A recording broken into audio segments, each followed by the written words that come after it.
there's different ways of talking about Buddha nature, but basically, in a simple way, what it means is that although we strongly identify with our current state of mind, which of course is alternating between calm and confused and pressured and happy and sad and so forth, going to and fro all the time, although that's our normal state of mind, for most ordinary people, it doesn't mean that that's our deeper reality. It doesn't mean that there isn't another level of consciousness that we could access if we applied the right techniques and had the right circumstances. You see, what we experience is a very gross level of consciousness, and occasionally we experience slightly more subtle levels. It's said that we automatically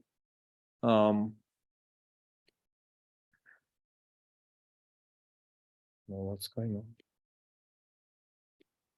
on? Sorry, it says I'm being signed out. No, why would I be signed out?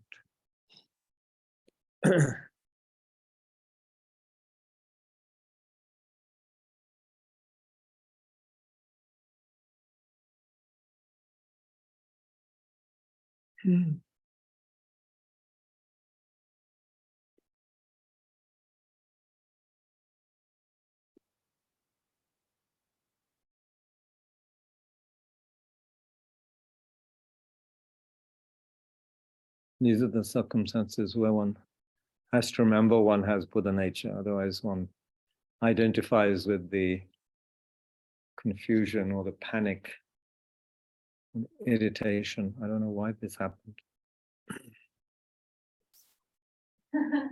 Huh? It's a good segue to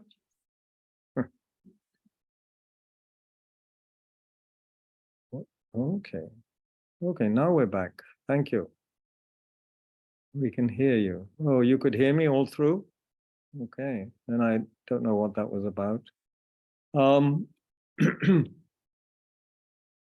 Thank you. So I was saying how if we were to go by the appearances, then it's a pretty tricky situation because pretty bad news actually, because it seems like there's never any kind of lasting peace or satisfaction. There's always the striving and craving and so forth. And there's no end to this kind of yo-yo kind of mind, which is alternating between like and dislike, wanting, not wanting, and of course being preoccupied with pleasure and pain, gain and loss, and so forth. But according to the Buddha and according to the yogis, and here yogi means someone who has gone deeply into the nature of their minds and has connected with a deeper level of reality of the mind. According to them, there is a very subtle level of mind, normally inaccessible to us because of, as we mentioned, the normal array of thoughts and conceptions and ups and downs. There's that level, that deep level of mind is always there. The pristine, pure level of consciousness is always there. It's not something that ever ends. It's not something that can be harmed or destroyed, but it can be covered up like a kind of a treasure. And the Buddha nature is often compared to a treasure in a very powerful metaphor. We speak of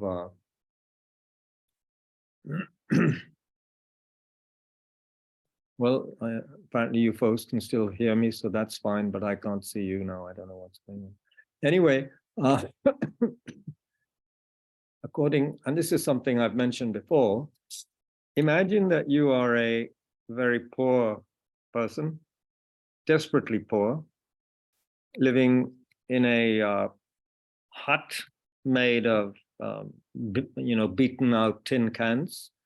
You beat it into shape, or so you make your hut on the banks of a dirty river.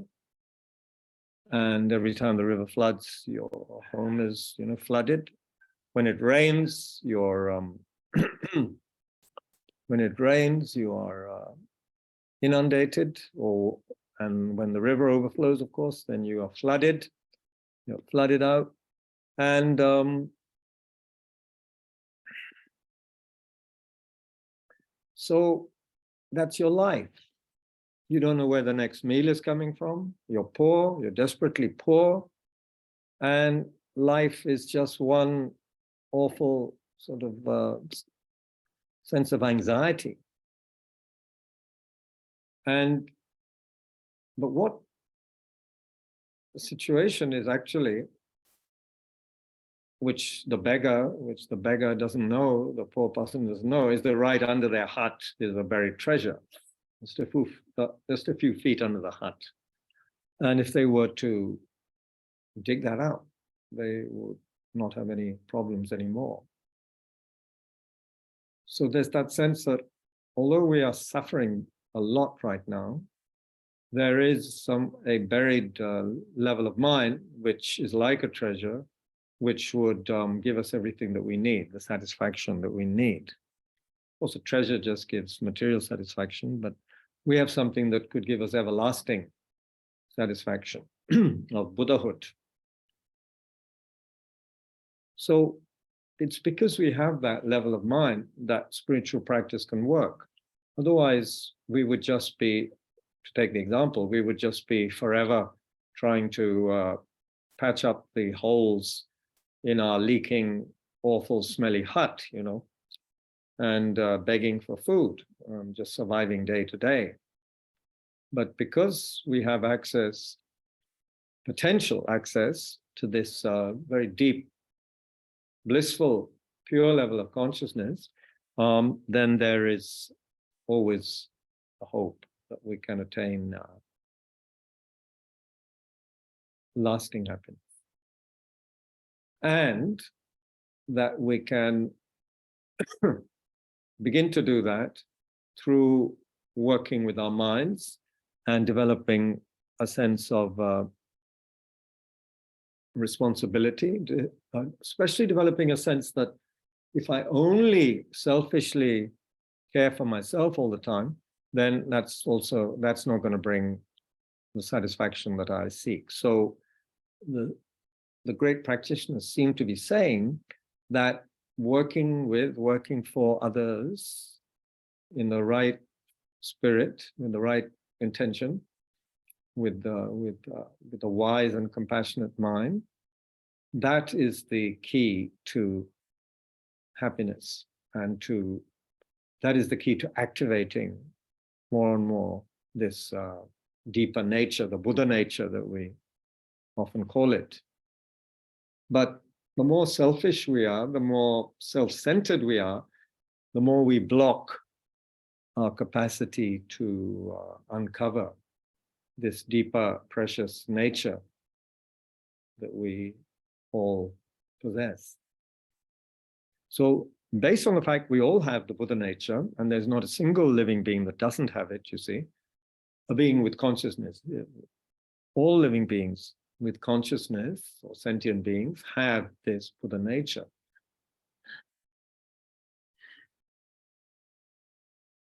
That's why they can develop Bodhichitta, become Bodhisattvas, and then become Buddhas.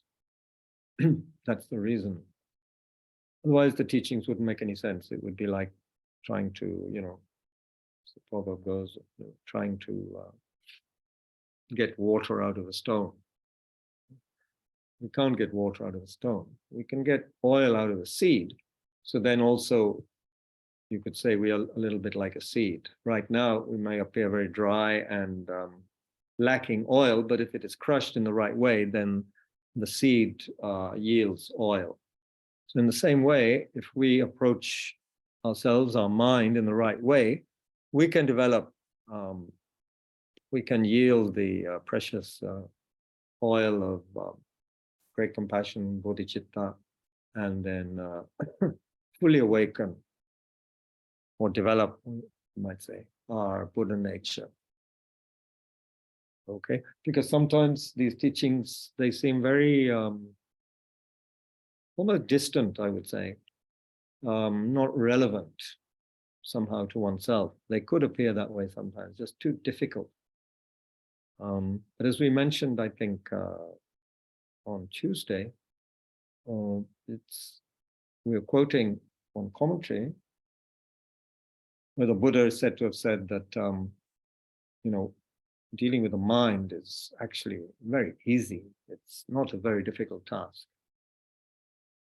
It would be difficult to, impossible for most of us to become Olympic champions, but because the body has many constraints, but the mind, although it has constraints right now, has the ability to develop in a fantastic, amazing way. And it can be trained to do so. This is the point. The mind can be trained to do so.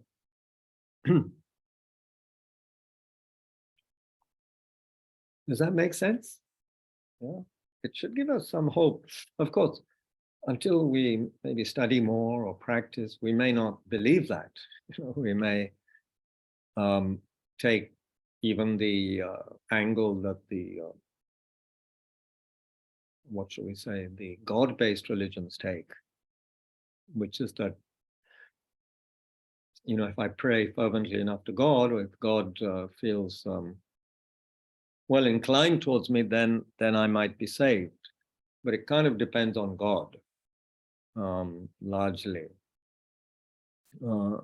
I am kind of unworthy, possibly, but God may grant His grace and free me from this suffering cycle. But in Buddhism, we don't think that way. The Buddha does not save us. He shows the path, the practice, and then it's up to us.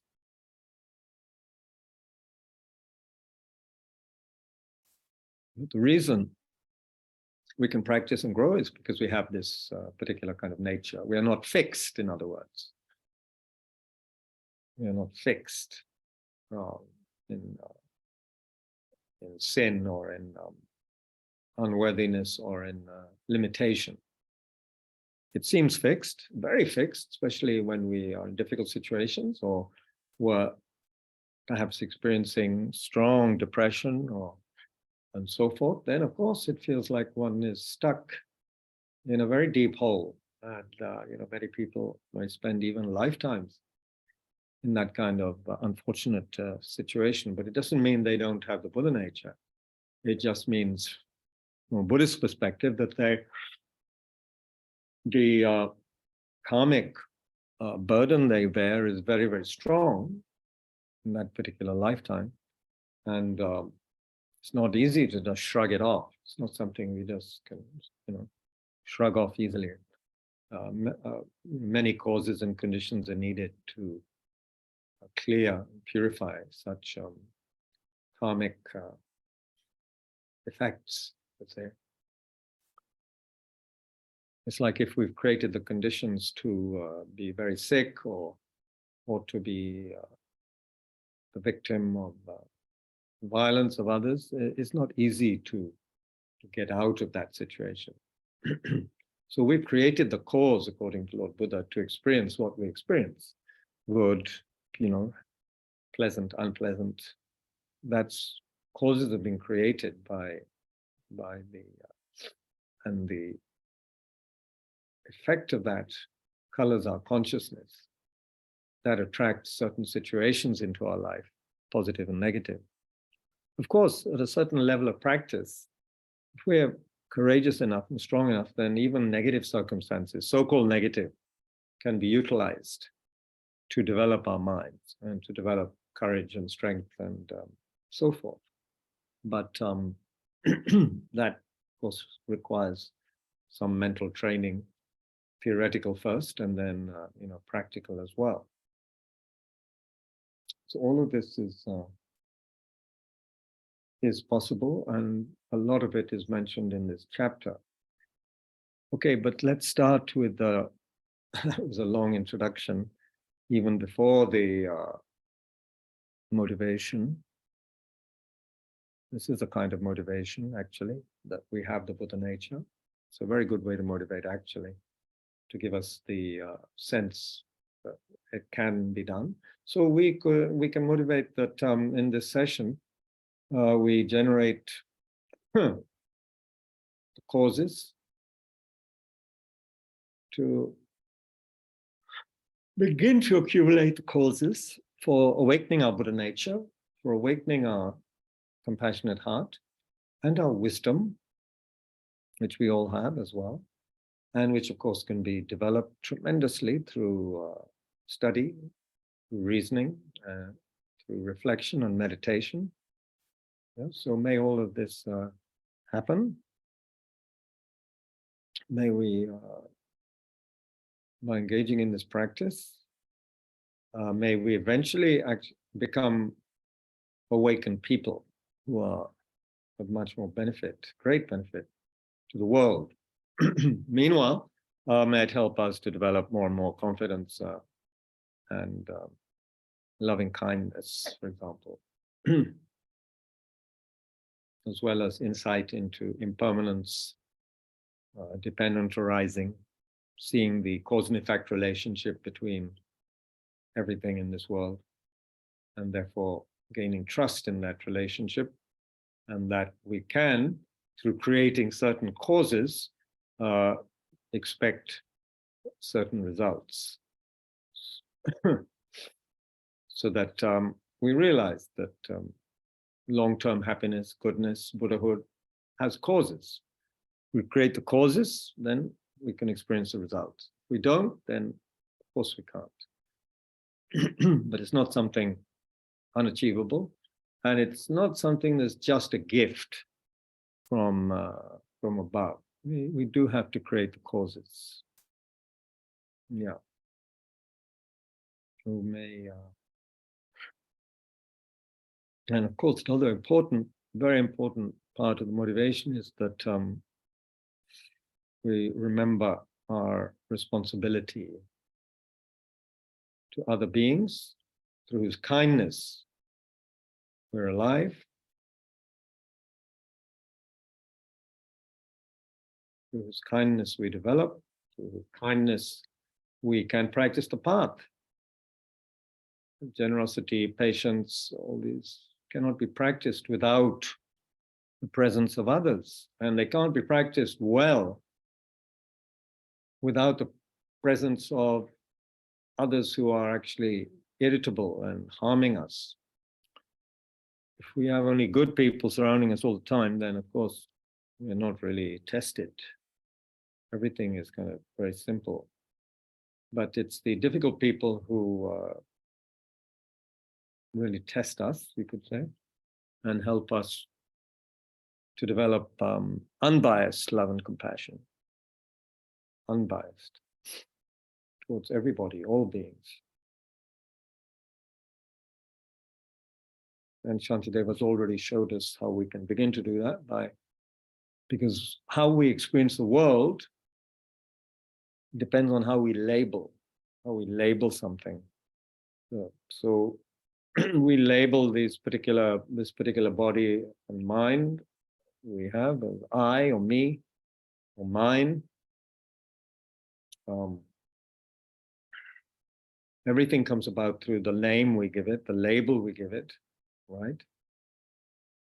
If we can begin to train and see how others are also just combinations of body and mind, also arisen from the same physical factors, then we can begin to just simply label them also as me and not just see them as totally other. Anyway, that's something that we looked at earlier.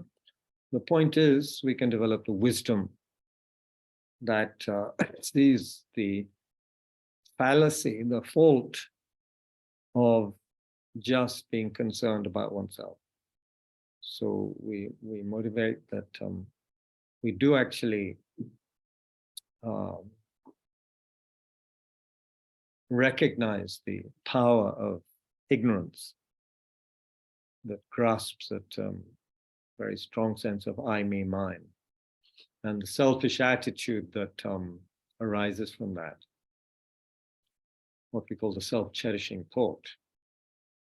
So that is kind of the, if there's a kind of a demon or a Satan in Buddhism, it's kind of that, really, the selfishness, self-cherishing attitude, grasping at I and wanting to just promote this I and its agenda, even at the expense of others, often at the expense of others.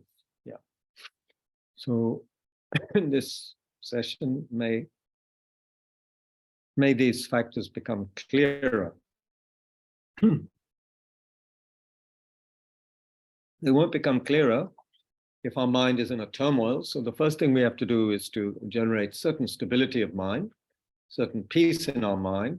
So we practice the breath awareness.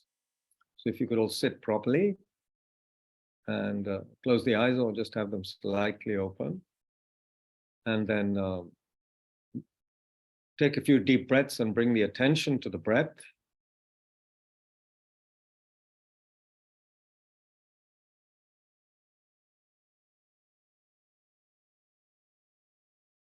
So if you brought your attention to the breath, that's good. Then if we can, just with normal breathing, be attentive to breath at the nostrils. If your nostrils are blocked for any reason, then the breath entering and leaving to the mouth. However the breath is entering your body, there is always going to be some movement in the abdomen. If it's easier for you to be aware of the abdominal movement as you breathe in and out, then be aware of that. But do keep the attention there. A soft, gentle attention, not stressed, not strained, certainly not trying too hard. A balanced awareness. That's the key, really. I think, as we know, and as so many unwanted WhatsApp messages remind us, people send all these wise messages. It does help a great deal if we can just simply relax a bit more and not take everything so seriously. So as we sit upright and attentive, it doesn't mean we're straining. It doesn't mean we're tense. There's a sense of a relaxed awareness, but an ease. We're slowing down and paying attention, not because it's a duty or, we're in a meditation center, so we have to do it. Doing it because the main reason is we want to be kind, environmentally kind. We start with ourselves. It's so simple. We don't start elsewhere. We always have to start inside. So we start with ourselves.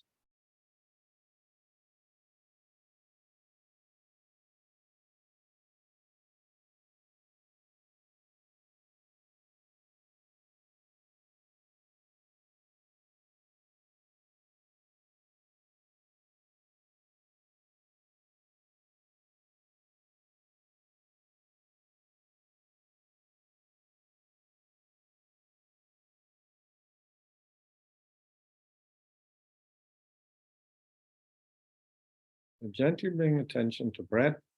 Mind will, of course, there will be thoughts, images, memories. When they come, when they arise, just see if you can recognize their arising. Matlab, not just getting caught up in them, but recognize, let go, gently come back to the breath without any kind of stress or self-reproach for having, being distracted. That is totally normal for this to happen with our untrained minds. Of course, we're going to go here, there, and everywhere. Recognize let go, back to the breath. Sensation of the breath. And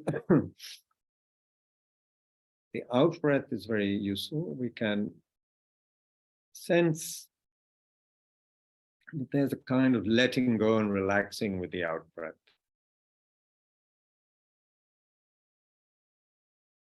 Okay, so let's sit quietly for a little while, not long, but a little while, and just sense that, just be aware, let there be a sense of awareness, a gentle awareness. It's very calm, very clear, and very kind.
Sometimes in the practice, we might feel the calm aspect more, especially in contrast with the kind of day or the kind of life we may be leading.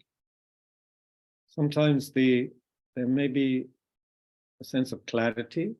Things seem a bit clearer, not just a kind of mishmash of thoughts, memories, emotions, feelings, whatever.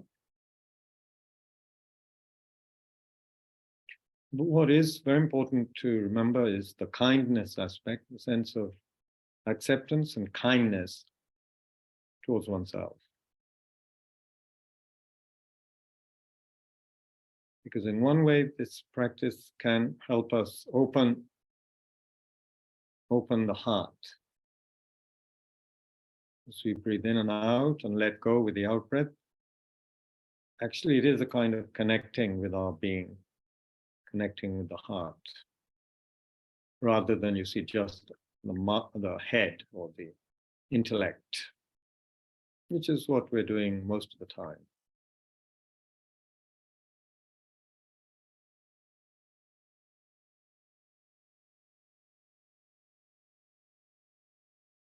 When there's more of a sense of relaxation, then these so-called heartfelt qualities can arise. Of course, this division between heart and head is somewhat artificial. In the Buddhist tradition, there is no rigid distinction, but in the sense of the overthinking mind and the mind of gentleness, tenderness, and kindness, of course, we can make a distinction there.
And it's a slight variation on our practice today. Imagine that we are surrounded by other beings. You can think of your family, your parents, partner, your children, relations of all kinds, friends. Imagine they're also with you here. And also you can imagine, although of course can't visualize all these people, but there's the sense they're here. And there's also a sense that other people, part of the wider public, humanity also, or the neutral people you dimly know, or you occasionally see here and there, in the marketplace or wherever, shopkeepers. And then there's also, of course, a few what we might call troublemakers, people we dislike for one reason or another. There may be occasions we like them a lot, occasions we don't like them for whatever reason. And then there are people we really, in the guts, we really feel they were not around at all. We feel the planet would be better off without them. For example, I just got a few WhatsApp messages from a very good old friend of the family from England, who who was criticizing a particular world leader as being particularly evil, embodiment of evil, and that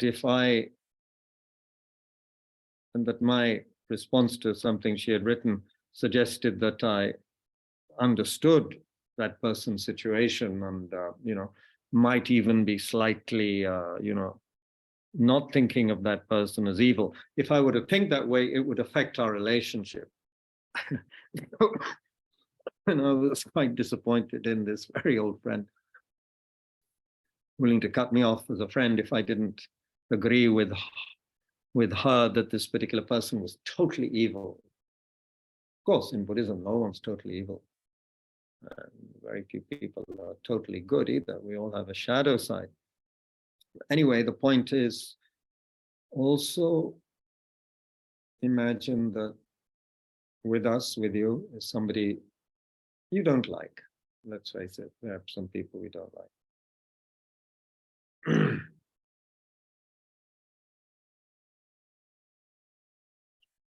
And if you're strong enough, then someone who may have harmed you somehow. Okay, so you have a sense of, traditionally we have mother on the left, father on the right, and then the other relations and friends, other people, okay? Now think, what is it, what's going on with these people? All these people, mother, father, everybody. What's going on is that they are constantly searching for satisfaction and basically not finding any ultimate source of happiness or satisfaction. Not only among, of course, you may say, okay, my family members or friends, they're not suffering that much, or they don't seem to have such a hard time. But if there will be others, you see, if you think of other people, as we are supposed to be now, not just friends and relations, but other people, then it's very clear there's tremendous, unbelievable pain and suffering in this world. Some of you will have seen the images coming out of Turkey and Syria following the recent earthquake, and that heartbreaking photo of the father holding the hand of his dead daughter, who is still trapped under the rubble of the building. I mean, this is just something very hard to conceive of, right? Especially if we're not a parent. How could, how can people deal with that? You see. So anyway, people are suffering intensely, one way or another, some much more than others.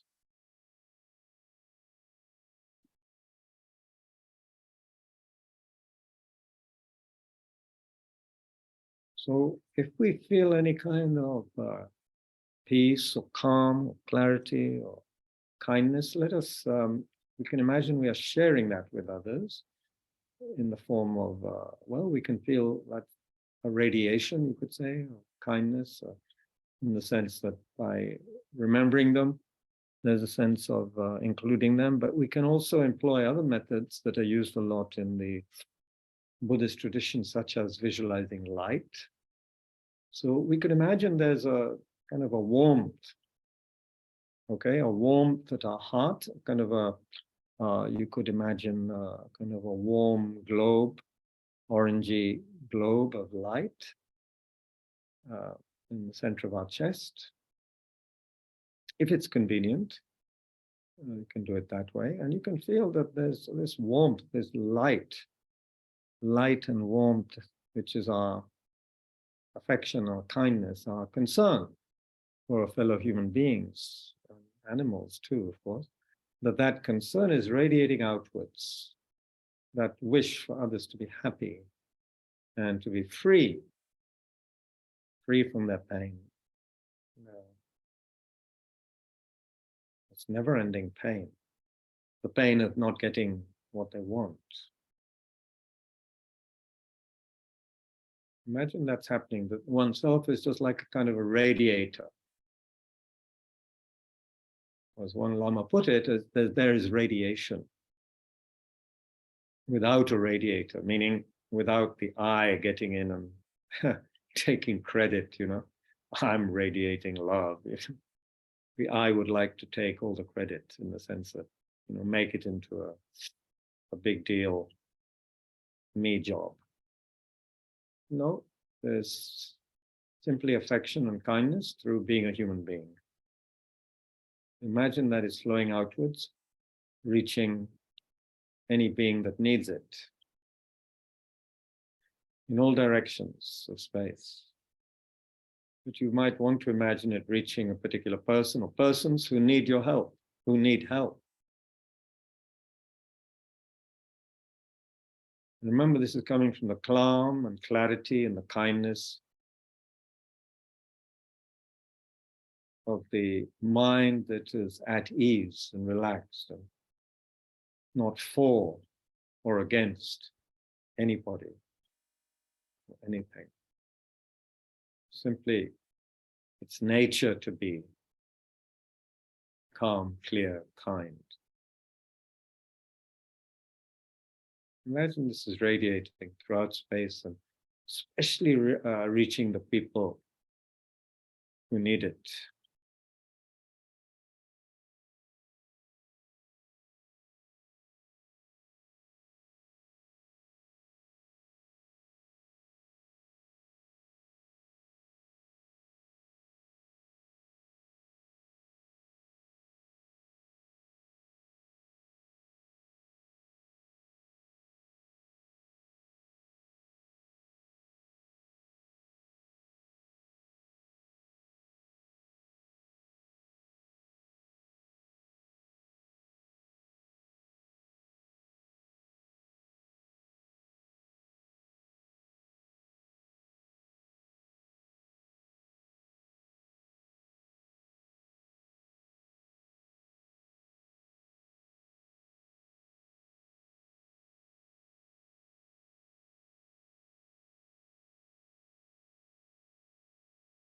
And if we begin to waver or wonder, then we should recollect the powerful words of Shantideva, who says,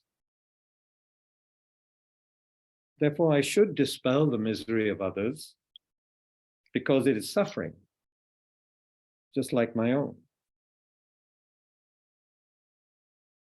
And I should benefit others because they are sentient beings, just like myself. When both myself and others are similar in that we wish to be happy, then what is so special about me? Why do I strive for my happiness alone? When both myself and others are similar and that we don't wish to suffer, then what is so special about me? Why do I protect myself and not others?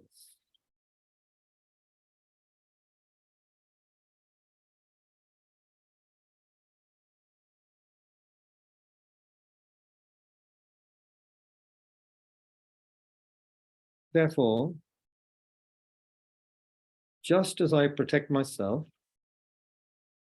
from unpleasant things, however small, in the same way I should act towards others with a compassionate and caring mind.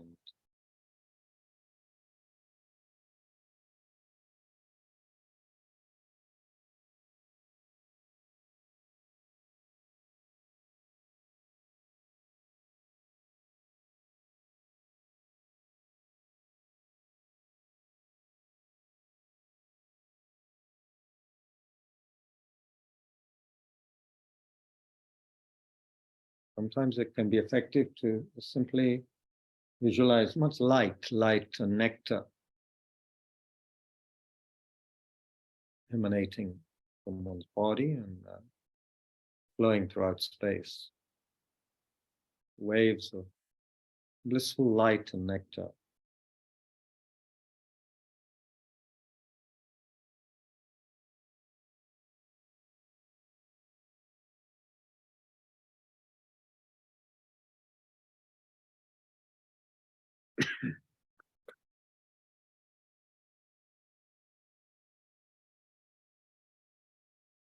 And imagine that it's reaching the beings and actually soothing them and relieving them of their pain, whatever their pain is.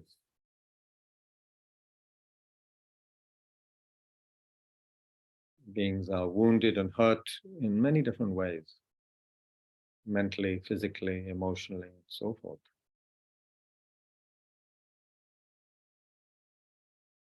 We're not just talking about hunger and thirst or war, although these are very, very intense and dreadful, but any kind of pain and suffering. Pain of feeling everything is meaningless.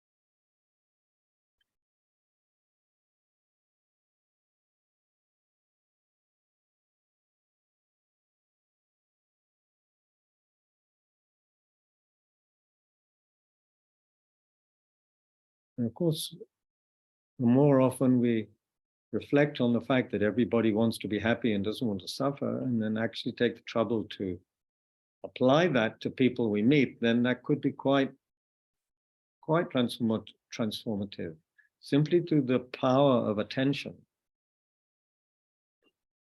For example, if we went around feeling bitter and upset about other people for whatever reason, then of course by the end of the day we will feel tremendous revulsion and perhaps hatred towards people. We'll be sick and tired of people.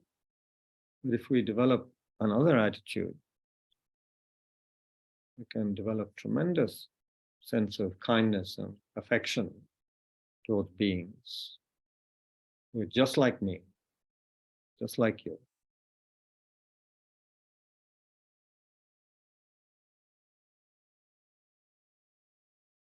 Totally depends on our mind and on our label.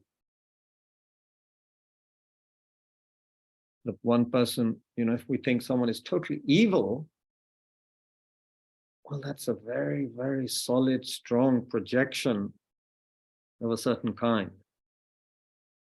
It's not taking into account the fact that this so-called evil person also suffers tremendously, mental suffering. I mean, what sane, happy, calm person would inflict suffering on others, right? That's a very simple point. Why would someone who is feeling okay torture and be very callous and be willing to harm even one person, let alone hundreds or thousands? So, the perpetrator is also suffering tremendously from something. And what also unites, what unites all of us, negatively speaking, is that we all have self-grasping ignorance to various degrees, holding on to this identity as I, me, as mine. And of course, based on that, we're going to create all kinds of mischief.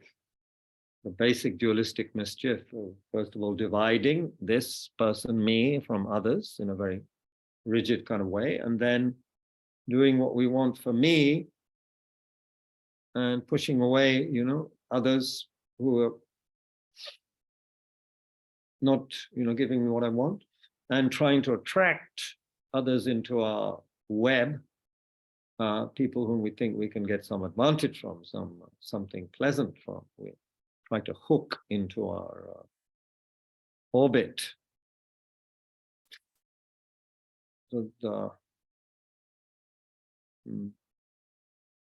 So we all have that. In that sense, we're all evil. We're all ignorant. Buddhism doesn't use the word evil much. It doesn't seem very useful, not the English word anyway. We speak of deluded mind, afflictive emotions. We are afflicted. We are uninstructed worldlings who have not yet tamed our minds. It's very different from calling somebody evil. Because uninstructed worldlings are going to behave negatively again and again and again. Because they are uninstructed. They have not received and are not putting into practice the instructions for taming the mind.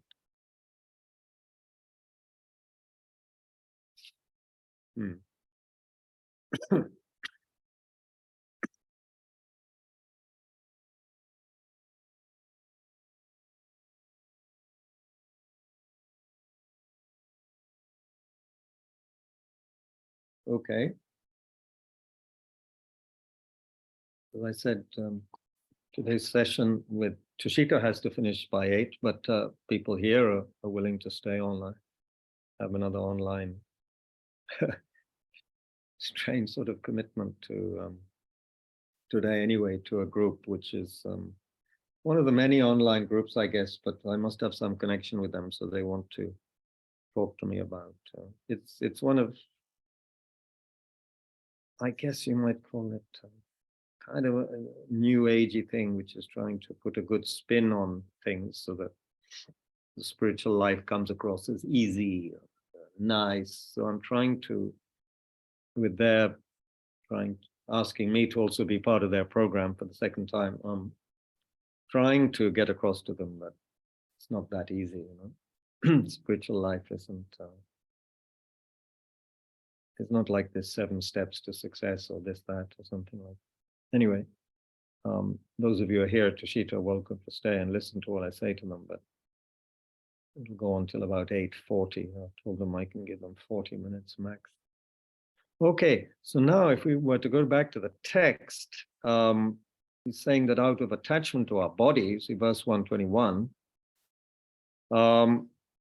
because of attachment to my body, even a small object of fear frightens me. It's true, Out of fear for our body, we can very quickly, we fear this, we fear one mosquito in the house, so many things, because basically we are fearing it's going to harm me, I'm going to catch some disease or, So this is because of our attachment to our body. We're not saying it's not wise to be cautious. Of course, we should be cautious, especially if we're in an area where there is known to be a lot of dengue fever or malaria or Japanese encephalitis, like they have in parts of Uttar Pradesh, which can kill people easily, especially young children and so forth. Every year die of this so-called Japanese encephalitis, which is spread by mosquitoes. But what he's saying is that, like I'm rubbing my body now because it feels a bit cold, and then it's like, yeah, okay, I'm cold, so I have to protect my body, or, all the time being obsessed with oneself, So who would not revile as an enemy this body that gives rise to fear? And then what do we do to help to keep this body alive? By wishing for a means to remedy the hunger, thirst, and sickness of the body, I might kill birds, fish, and deer, loiter by the sides of roads to rob other people. We do all sorts of things for the sake of this body, for me, my body. Of course, in the early days, human beings survived by hunting, right? If they didn't hunt at all, then they wouldn't survive. I don't think there was a time when we ever survived just on nuts and fruits and things like that. I don't know, I can't remember now what this guy Harare says in one of his books. But I think we've always eaten meat, right? Is that right? Anyone studied this? Have humans always eaten meat?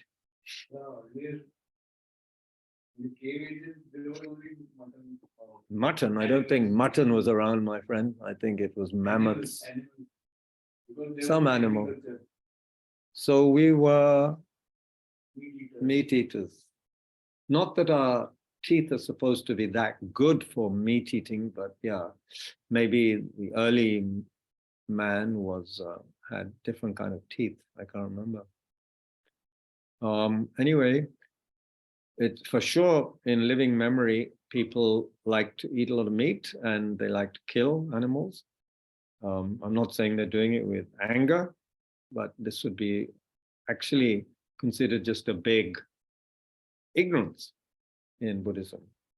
There's very few hunters who would hate and kill animals because they hate them. You know, if they're hungry, they're hunting for food. They're not killing the animal because they hate the animal, or even, but they're not realizing perhaps what killing is and how it might be regarded as a very, very deep sort of crime against the nature of things. Of course, the point is that beings want to be alive, want to live, and depriving them of life, taking of life, is a very big sort of sin. So even if you're a fisherman who kills fish, that is a lot of accumulating a lot of negative karma, unfortunately, from the Buddhist perspective. And then what to think of collective karma nowadays with what we do with modern killing and trawling and so forth, and the amount of destruction of animal life every day. It's just unbelievable numbers. There are plenty of documentaries on the situation. So we're doing all this just to have a certain kind of food that we prefer. We don't have to eat so much flesh, but we do because we like it. We're used to it. We don't think twice. He's saying here that there are also people who, for the sake of profit and comfort, might even kill their father and mother. That's kind of unusual, but maybe it happens for the sake of profit and comfort. Comfort, yeah, maybe. Comfort. Any of you ever felt murderous towards your parents? You know, one day that's it. You know, I've had enough. You know, and you have this image of your hands around their neck. You know, of course, you don't even allow your face to show what you're thinking, but that's what you're thinking. Of course, once I deeply must have hurt my mother. She told me later about it, screaming, saying, "I hate you, Mom, I hate you." Ooh. Thinking about it later is very painful. But of course, I didn't do anything. But just saying it to her, so negative to act that way towards a parent. Very negative karma. Anyway, some people do, I'm sure, kill their parents or one parent, you know, because they've had enough, or due to some other, you know, very powerful negative emotion arising. And of course, we do steal the property of the triple gem, meaning people steal from Dharma centers. They steal things that belong to monks and nuns or to a Dharma center. So that is stealing the property of the triple gem, is verse 1, 2, 3. And that is said to be extra powerfully negative because this is not only a public property, but it is something which is sacred. It's kind of sacred in the sense that it has sacred qualities which can benefit others tremendously. So if you steal, then it's more negative, you know. If you steal one small packet of Smarties from, we have Smarties in India. Smarties. Now, if you steal a Mars bar from your local shop, it's not good at all, but it's not a huge big deal, you know. I mean, depending. If you're a fully ordained monk or nun and you steal that is not good at all. That's dreadful.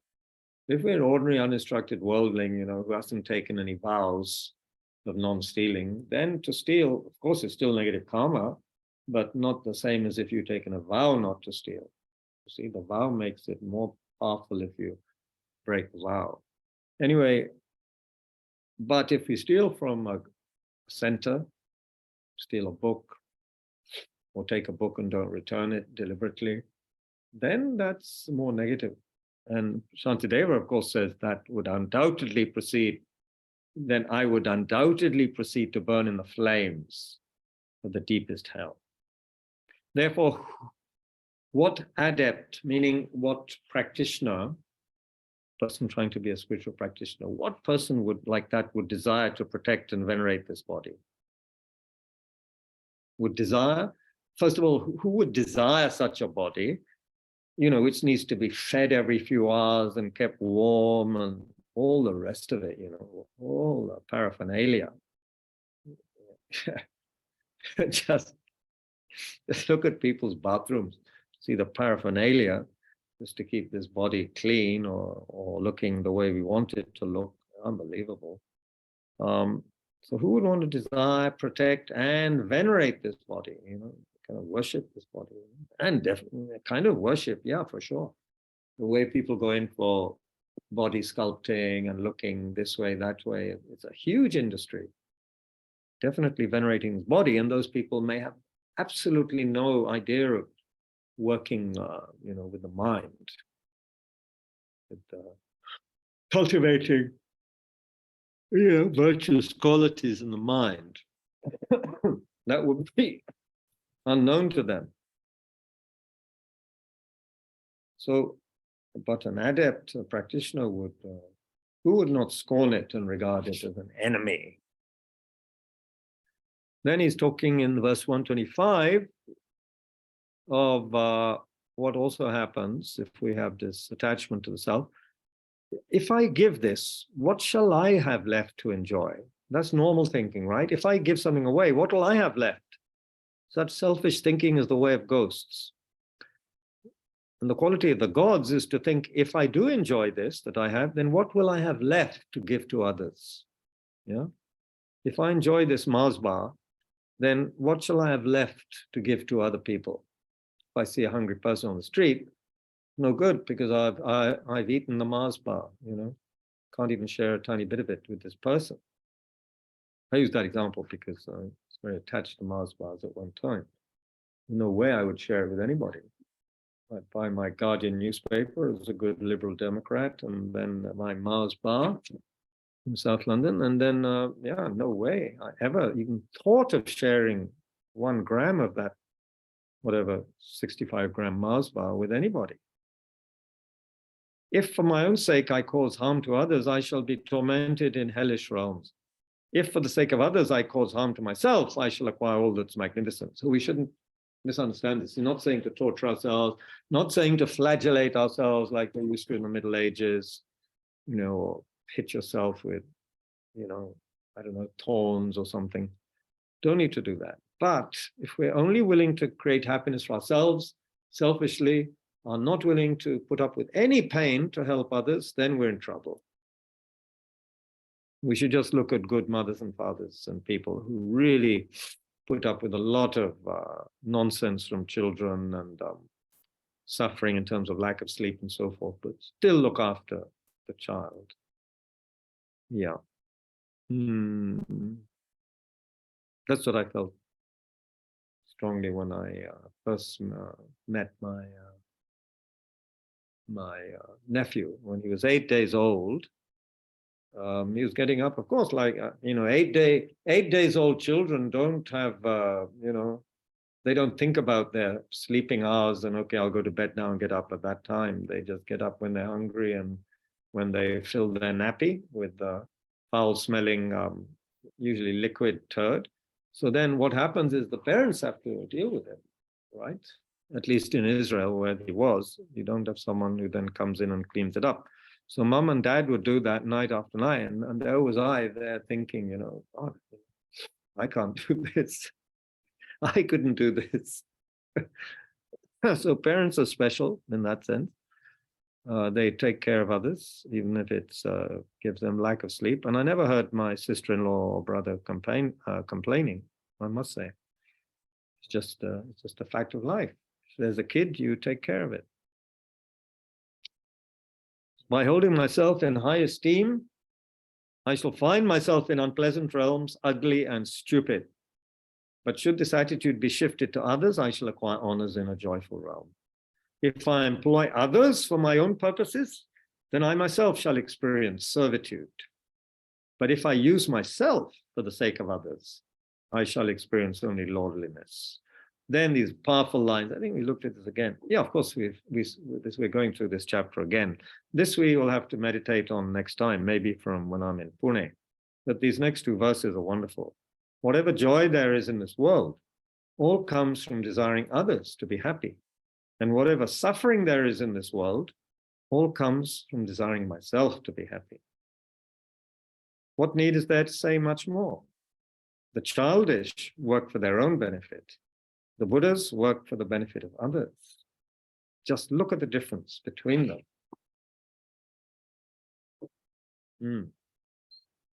Very close to 8 o'clock.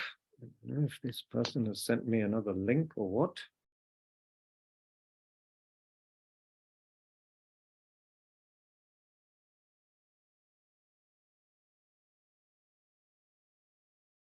He keeps on, this guy is too much. I keep on telling him, I'm not a venerable, I'm not a monk. Look what he's writing to his iCloud, his cloud group. You have so much to learn today from a Buddhist monk. And a rosary and a namaste sign. Goodness me. Guruji understood hoga कि अभी आप red room में नहीं हैं. Anyway, it's quite fun working with different kinds of people. And I said, you're welcome to stay and listen to whatever transpires now. But I have to say goodbye to the Tushita people online. I don't know that you would be allowed to join this weekly wisdom link that Mr. Rajat Sharma has sent me. The name of his organization is quite Rajat Sharma, Monk School India, monkschoolindia.com. No wonder he wants me to be a monk. Okay. Huh? He's holding you in high esteem. Well, that maybe, yeah, maybe, yeah, sure, but you know, get it right. Not saying I'm, a bad person or anything, but technically he should get it right. And he said he would, but anyway, old habits die hard for him. Right, so I better link up or I'll be getting reminder messages. So I'd like to thank people online. Puneet, Divya, Vishad Bhai, and Nivita ji, thank you all very much. Sunday is not very far away. We have to figure that one out. We might have the program in the evening rather than the morning, since there'll probably be a teaching at that time in Pune. We'll work something out, okay, with your kind help. Aji? Tomorrow there's nothing. So tomorrow I'll be jet lagged. Have to go to the airport at leave at 1:45. Yeah. Yeah, Bob. Okay, I'm saying goodbye to Tushita people. Thanks very, very much. I mean, Tushita online people. There's morning meditation. At what time tomorrow, Vishad Bhai?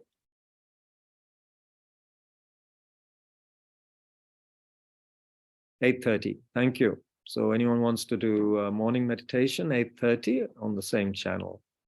Meanwhile, I'm going to join Monk School India. Let's see what they have to say. Goodness me, and pretend that I'm a Buddhist monk still. Things you